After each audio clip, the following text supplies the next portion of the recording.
Ya udah sekarang katanya udah tanya kan, ini kita udah hari ketiga nih, kita kan rencana pada mau ke pantai. Lu mau ikut nggak? Dengan kata Heru. Kata Sion, ya iyalah, ayolah kita ke pantai, kan rencana juga kita pengen ke pantai ini mainnya, pagi kan dekat dari hotel juga kan. Iya. Kata si Iwan gitu kan. Tapi lu emang nggak takut warning dari ibu lu, tentangan dari ibu lu kan lu nggak boleh ke pantai. Ya itu mah cuma mitos, kata si Iwan. Berenang-benang di pantai, tiba-tiba ada ombak besar ngegulung si Iwan. Wah. Ngegulung si Iwan, akhirnya si Heru kaget dong ngeliat si Iwan hampir tenggelam. Iya. Duber rame-rame tuh sama temennya berempat buat nolongin si Iwan. Hampir bener-bener mau kegulung, alhamdulillah selamat. Tapi posisi si Iwan itu udah kemasukan air banyak, Cok. Iya. Pas dibawa ke situ, terus Iwan Heru ngabarin kepada keluarga si Iwan. Iya. Ibu, maaf ibu, ini si Iwan lagi ngalami musibah kecelakaan. Kecelakaan apa? Dia tenggelam. Tenggelam di mana maksudnya? Iya, kita habis main di pantai, si Iwan ternyata keseret ombak, kegulung ombak, dia akhirnya sampai sekarang belum sadar. Assalamualaikum guys, selamat malam. Jumpa kembali lagi di sini di acara favorit kalian, di acara channel YouTube kesayangan kalian, di acara dimana konten ini selalu memberikan cerita-cerita horor, pengalaman-pengalaman horor yang akan dibagikan kepada para penontonnya. Betul. Kembali lagi di sini bersama gua Cok Tris dan ada teman gua Coro. Kembali lagi di acara Numpang Cok. Numpang Cok.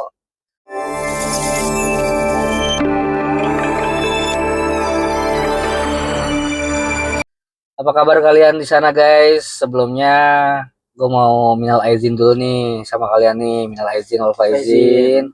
Kalau kita selama ini buat konten ada sedikit kesalahan disengaja ataupun tidak disengaja yang membuat hati kalian menjadi menjadi tidak enak lah untuk mendengarkannya.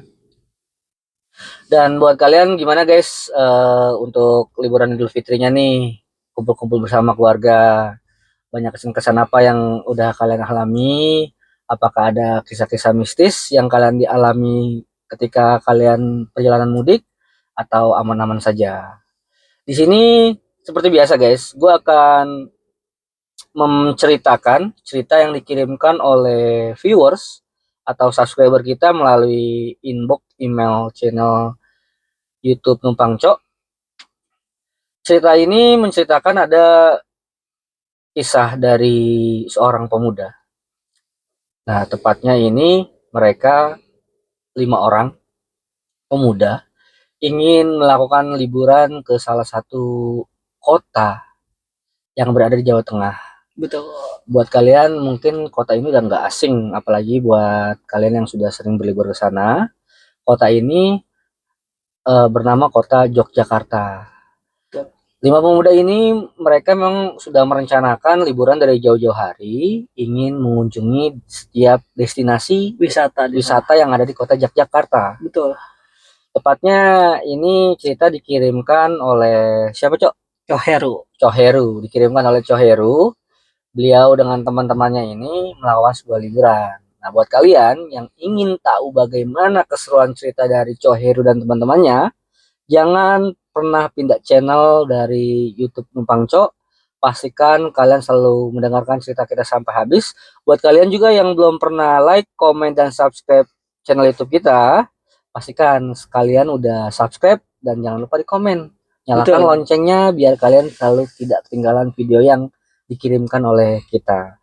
Untuk lebih jelas ceritanya bisa langsung ceritakan oleh Coirul, gimana ceritanya? Oke. Terkait ceritanya, jadi Coher ini mengirimkan cerita lewat email kita ya Coy ya. Iya.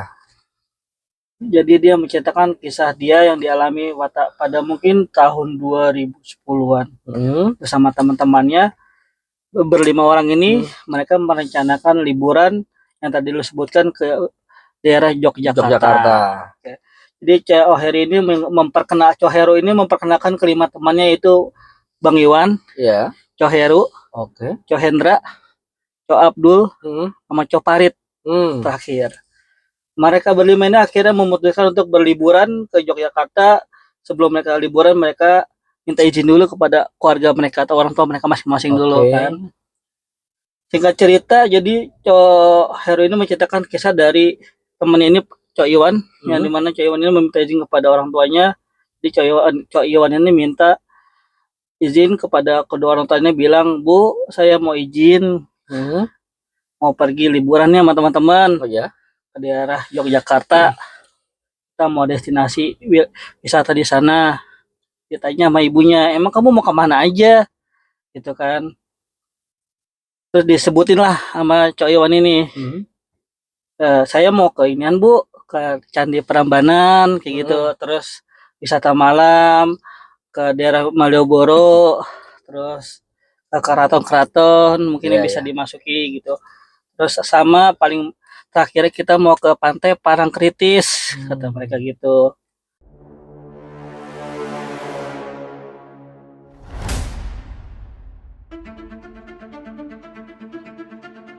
Setelah mendengar itu, sontak ibunya Cok Iwan bilang, kalau bisa jangan ke pantai ya. Jangan ke pantai Parangkritis. Ini wejangan dari orang tuanya Cok Iwan.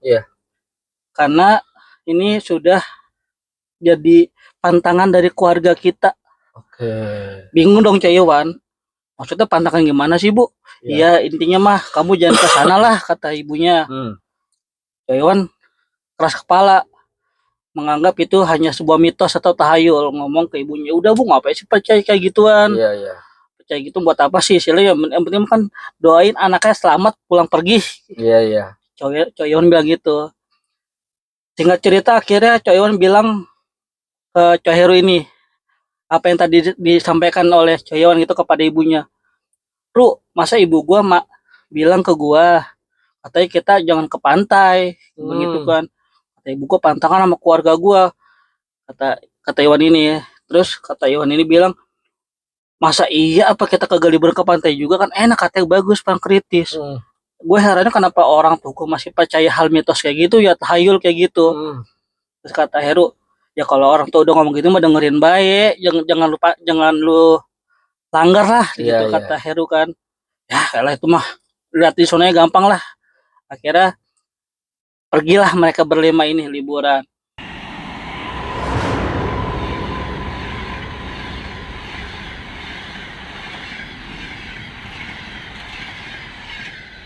Hari pertama mereka liburan ke wilayah Candi Prambanan, gitu-gitu, candi-candi Cok.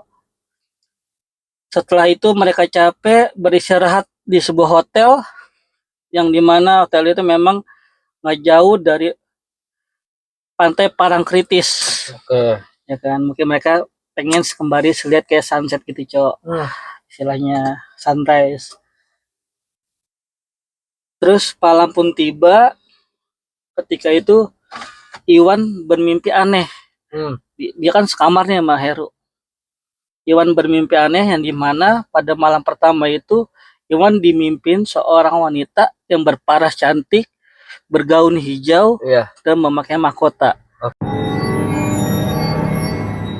Yang dimana wanita tersebut mengajak Iwan, kamu kesini yuk, kita ke pantai, kita bermain-main, kamu temenin aku di pantai ya. Di mimpi itu, di malam pertama.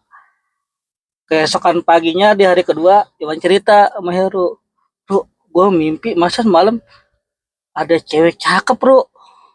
Itu cewek pakai baju hijau, selendang hijau istilahnya, baju kemben hijau, selendang hijau, terus kayak pakai mahkota gitu Bro. Ngajak gue ketemu di pantai, dia temenin gue. Ngomong sama Heru. Terus kata Heru, itu mah cuma mimpi doang, lu makanya kalau tidur baca doa, kata Heru gitu kan. Akhirnya kan digubris juga sama Heru. Hari kedua mereka destinasi ke kayak Malioboro gitu, pasar tradisional daerah sana, liburan. Terus balik lagi pas malamnya ke hotel lagi. Di malam tersebut kedua kalinya Iwan dimimpin kembali oleh perempuan yang sama, wanita tersebut. Yang dimana Iwan di mimpi tersebut kayak diajak oleh wanita tersebut kayak ke sebuah kerajaan Cok. kayak ke rumah tapi bentuknya kayak ke kerajaan gitu.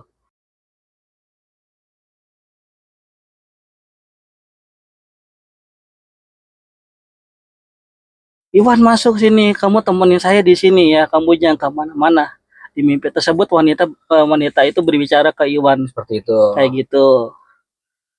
Keesokan paginya ngomong lagi tuh akhirnya si Iwan ke Heru. Lu gue mimpi lagi lu, mimpi tuh cewek. Iya. Udah gitu mimpinya gue diajak ke kayak ke istana gitu, ke kerajaan, ke rumah kerajaan. Kaget dong Heru. Kok bisa sih lu bisa 2 hari mimpi kayak gini? Ada apa nih kok? Heru juga bingung kan akhirnya kan. Ya udah sekarang kata Heru tanya kan, ini kita udah hari ketiga nih. Kita kan akhirnya pada mau ke pantai. Lu mau ikut nggak? Dengan kata Heru. Kata Sion, ya iyalah, ayolah kita ke pantai kan rencana juga kita pengen ke pantai nih mainnya. Pagi kan dekat dari hotel juga kan. Iya. Kata si Iwan gitu kan. Tapi lu emang nggak takut warning dari ibu lu, tentangan dari ibu lu kan lu nggak boleh ke pantai. Ya itu mah cuma mitos kata si Iwan. Akhirnya mereka berlima ke pantai nih cowok mandi-mandi.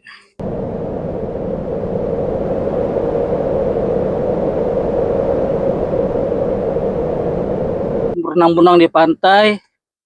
Tiba-tiba ada ombak besar ngegulung si Iwan. Wah. Ngegulung si Iwan.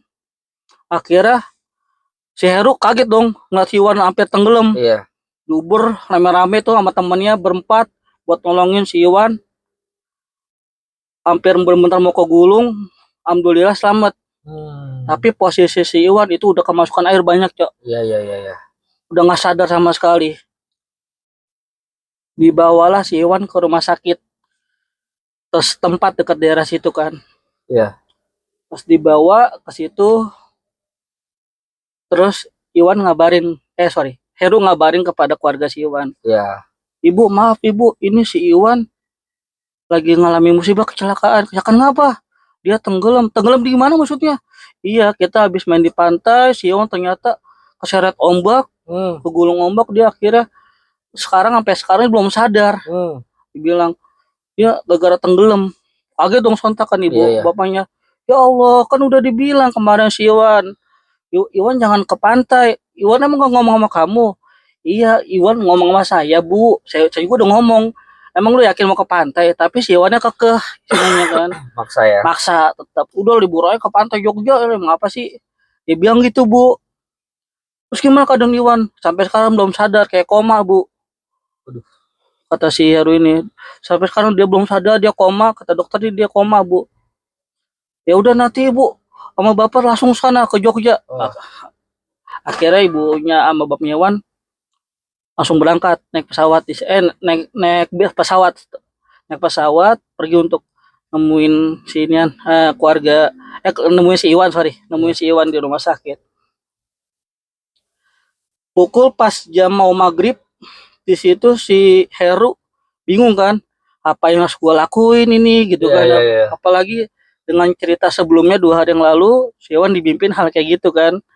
Akhirnya si Heru ini bertemu dengan warga sekitar, nanya kayak kuncen di daerah situ. Pak, tolong di sini kira-kira orang yang bisa tahu kuncen atau siapapun mungkin Bapak kenal, kira-kira bisa bantu saya gitu kan. Akhirnya ditunjukin lah sama warga dari tempat itu untuk kuncennya. Akhirnya kuncen tersebut dibawa oleh Heru ke rumah sakit buat ngecek si Iwan. Pak, maaf, boleh bantu cek teman saya ini soalnya udah hampir beberapa jam ini dia koma, nggak sadar. Akhirnya dilihat dari penerawangan dari si kuncen ini bahwa si Iwan ini kayak lagi posisi pengen diambil, Cok. Oh, berarti lagi di alam lain. Lagi di alam lain, betul. Terus kuncen ini bilang sama Heru sama teman-temannya, tolong kalian malam ini jangan tidur, kalian jaga si Iwan ini karena si Iwan ini kayaknya lagi didemenin atau dia melanggar satu pantangan yang dimana keluarganya emang nggak boleh ketemu atau dia datang ke pantai selatan ini atau parang kritis ini. Kata kuncen gitu, kalian temenin si Iwan terus ya, jagain dia di rumah sakit ini. Ya Pak, baik, siap. Akhirnya kuncen tersebut pamit pulang. Akhirnya mereka berempat nemenin sinian si Iwan. Malam tiba di jam 11 malam,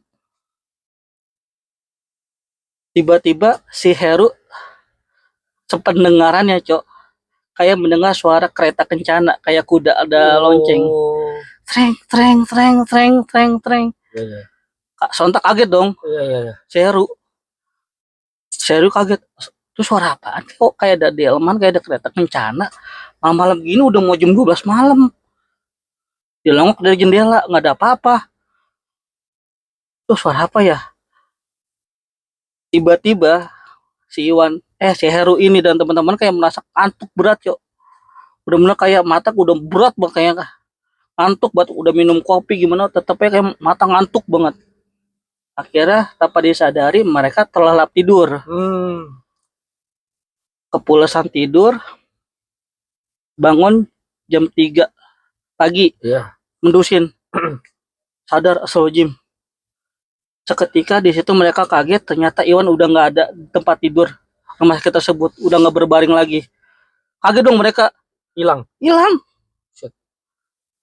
Mana si Iwan? Si Iwan mana?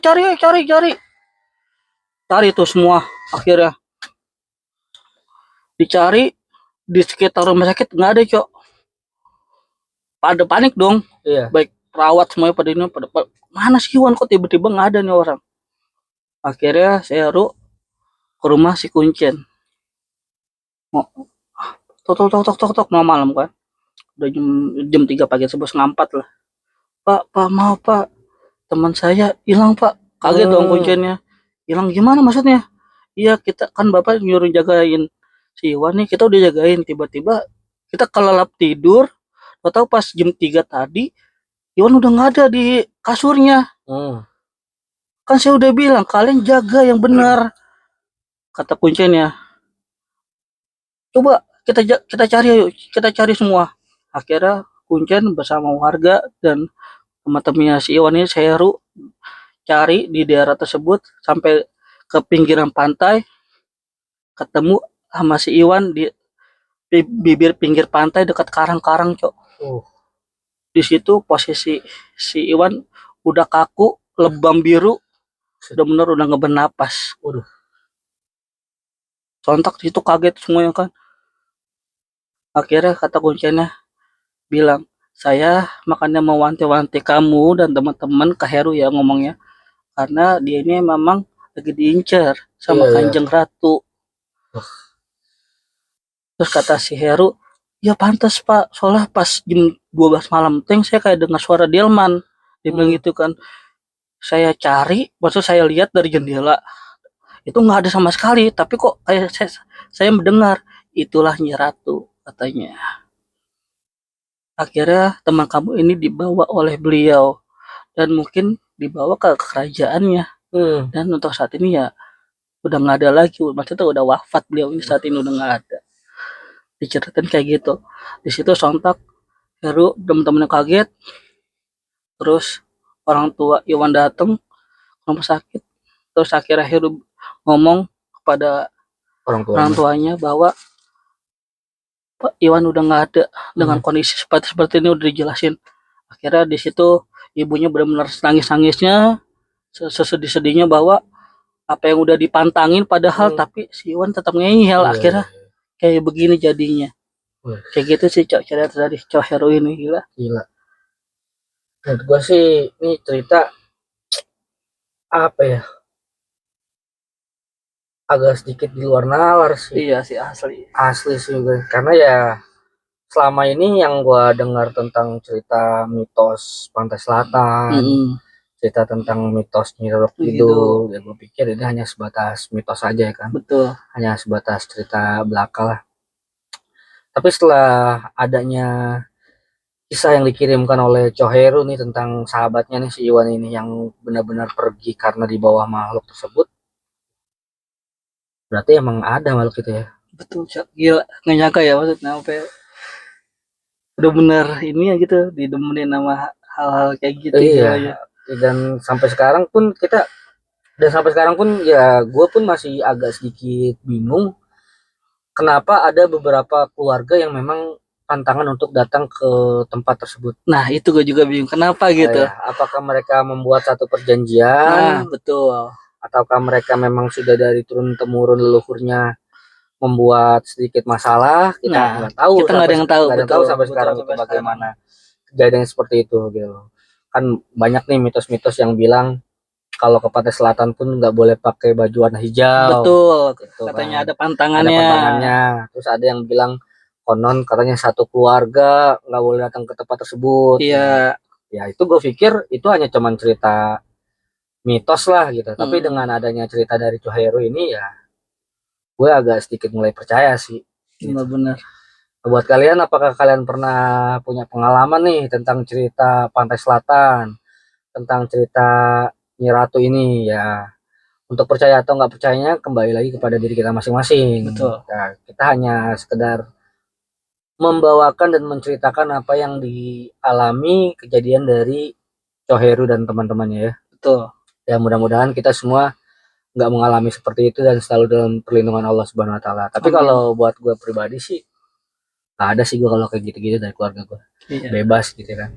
Ya kalau emang lu mau ke pantai ya ke pantai aja gitu, cuman lu tahu batasannya lah. Yang penting ada adabnya lah, Iya, Cok. tahu batasnya, tahu adabnya. Terus juga kalau misalnya emang lu sekiranya nggak mampu untuk melakukan renang, jangan sampai main di tengah-tengah pantai. Betul. Gitu kan. Ya semua sih kembali kepada percaya kalian lah. Untuk yang kebanyakan kejadian-kejadian tragedi seperti itu sih kalau gue lihat ya dari keteledoran orang tersebut sih biasanya. Betul. Karena mereka nggak bisa berenang, mainnya ke tengah-tengah pantai. Akhirnya ke gulung ombak. Apalagi di pantai selatan ini terkenal ombaknya sangat ganas. Betul. Benar. Sangat besar katanya. Yang buat gue sih ya kembali lagi kepada kalian guys, gimana kalau kalian punya komen untuk cerita ini, kalian bisa komen di kolom komentar kami. Kalau kalian juga punya pengalaman yang sama, bagikan ceritanya biar kita juga pengen tahu kebenaran dari pantai selatan dan kebenaran dari sosok Nyi Ratu ini ya. Mudah-mudahan untuk kedepannya kita bisa ketemu lagi, bisa mendapatkan cerita-cerita yang lebih menarik. Jadi buat kalian juga yang belum pernah like, komen, dan subscribe, pastikan untuk selalu subscribe, komen video kita, dukung terus channel YouTube kita agar channel YouTube kita semakin berkembang dan semakin besar. Amin ya Allah. Agar kita bisa memberikan cerita-cerita, kisah-kisah yang menarik untuk kalian. Sekali lagi, terima kasih banyak untuk kalian yang sudah mendengarkan cerita ini. Gua akhir aja, gua Cotris, gua Corul. Wabillahi taufiq wal hidayah. Wassalamualaikum warahmatullahi wabarakatuh. Numpang cok. Numpang cok.